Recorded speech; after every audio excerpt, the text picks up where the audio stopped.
Because of three primary reasons.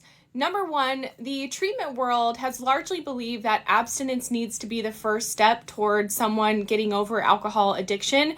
And that has been the prominent collective belief for nearly 100 years. And so there hasn't really been a place for people to go where they can get supported while they're still drinking, but using a medication therapy that can help them reduce their drinking over time. Number two is that there's been a major disconnect between the research world and the treatment world. Even though naltrexone has been approved for treatment of alcohol addiction since the 90s, a lot of practicing physicians aren't aware of how to use it. So if someone goes to their general practitioner for a prescription, like you'll see this quote from Katie Wickowitz, oftentimes they just won't prescribe it because they think that someone needs to be trained in addiction medicine to prescribe it, and they're just not knowledgeable about it. So I can't tell you how many times people have gone to their doctor for a prescription and just been flat out refused a prescription because of lack of education, because of lack of awareness, and again, because there's been this disconnect between the research world and the treatment world. And honestly, a lot of physicians still hold the belief that abstinence is best, and so they are not comfortable using a treatment that allows someone to reduce their drinking over time.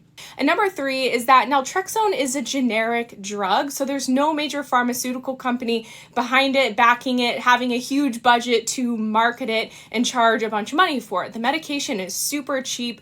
In the US, you can get a prescription for $20 to $30 a month without insurance, and oftentimes insurance will cover it. And so that's another reason as to why this medication treatment, despite it being incredibly effective, is not very well known. But I do have hope that that is changing. That's why I am such a diehard advocate for this treatment, because I suffered with alcohol addiction for nearly 10 years and wish I would have known about this treatment so much sooner. If you guys want to learn more about naltrexone and the Sinclair Method as a treatment to reduce your drinking and have more control over alcohol, check out the link in my profile.